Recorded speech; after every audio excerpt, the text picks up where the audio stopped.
但总统赖清德最近有接见美国参众两院的议员代表团，来展现咱台湾和美国的情谊。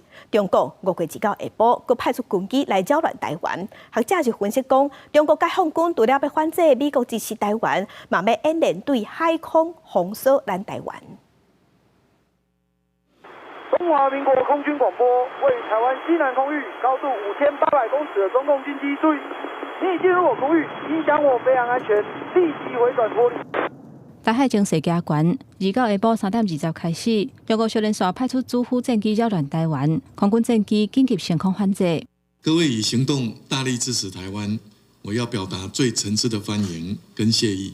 各位贵宾都是深化台美关系的重要推手。拄好是美国参众两院的议员代表团来访问台湾，总统赖清德亲身接见，展现台美关系坚定。解放军挑工扰乱台湾，起事的意味真高。中国军机一直到半暝，要持续在台海演训。中国对台湾的威吓越高，美方以及国际社会对台湾的支持就会越多。所以我还是奉劝中国不要单独的、单方面的升高情势。国防部30日发布侦查到中国军机38架次，中国军舰11架次，甲海警船4架次。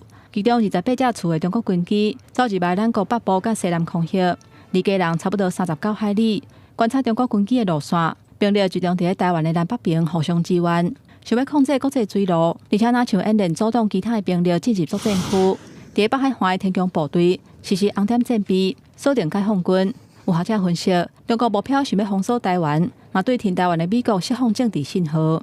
他会希望的是演练从多个方向对我国的一个海空的封锁，所以其实可以去看到它的这个飞行途径的话，它的目标很明显是针对台湾。常态化是铁定的，但是你说会不会出现像是联合的利剑这样的演习，这个还是有赖于美中台三方的一个变化。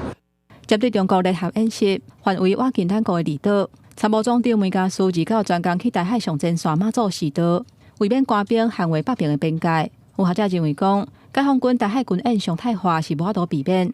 美国前军事情报官员范乃尔警告，中国利用宽台军演测试美国、日本甲台湾的底线，美国应该加强合作的力头。记者综合报道。